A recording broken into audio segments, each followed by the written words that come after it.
Guys, it's Mary from Mary Leaf Makes. In this video, we're going to be adding something new and different to our pattern. We are going to be doing the Lazy Daisy stitch, and this is often used to make little flowers.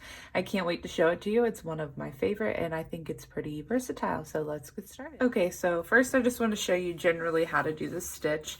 You see on our sampler, we have our back stitch, our stem stitch, and then here in the corner, we're going to be doing the Lazy Daisy. I think it's a fun name. I think there's some other names for it, but I just have always heard it as Lazy Daisy. So the first thing we're going to want to do is insert it into where your starting point will be. And now you're going to just insert it back into where you just took it out of, but be careful not to pull it back through. Just like this, creating a loop. So here we have a nice big loop here,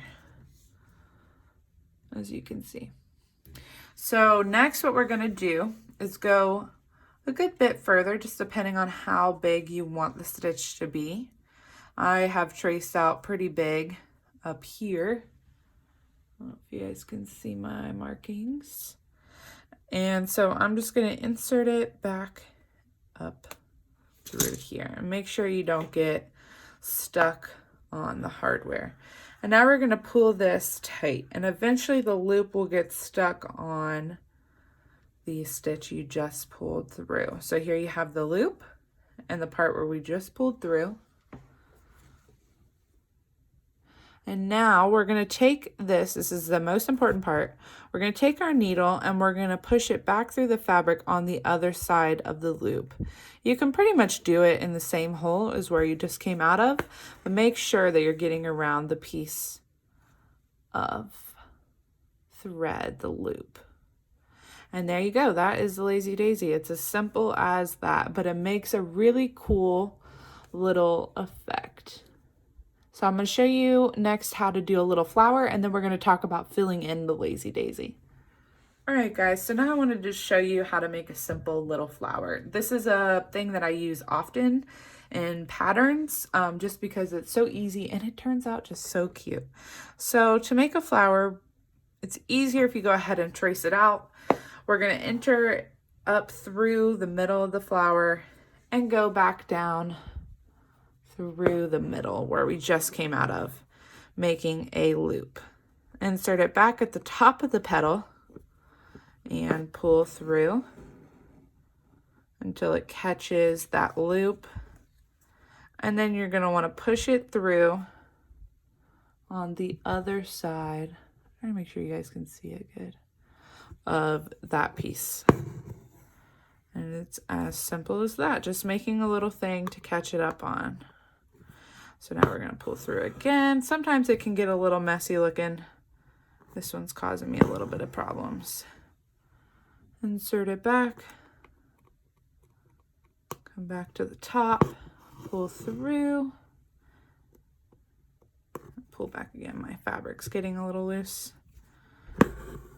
Okay, so now as you see here, I've finished the little flower. This is our first stitch up here. And now right here, I'm making little Lazy Daisy stitches to show you a technique that I like to do. So I've made my stitch, and now I almost use it as a way to have an outline if I want to fill in the Lazy Daisy to make a more full and less, I don't know, more flat. I'm a big fan of things looking nice and flat and complete.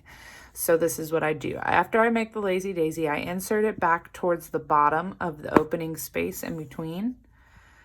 And I just insert a few straight stitches. And this one actually only really needs one. And so it gives it a full look, like it's been filled in. And so we're going to do one more. Pull through, running out of thread here. Make the loop, come up to the top, insert the needle in the middle of the loop, pull it tight, not too tight though, you want to keep it kind of loose. The other side, and now I insert my needle back towards the bottom of the Lazy Daisy and insert it back up towards the top.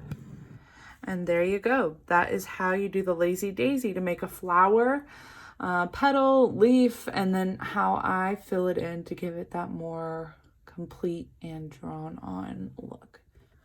All right, so now we have our lazy daisy stitch, our back stitch, and our stem stitch.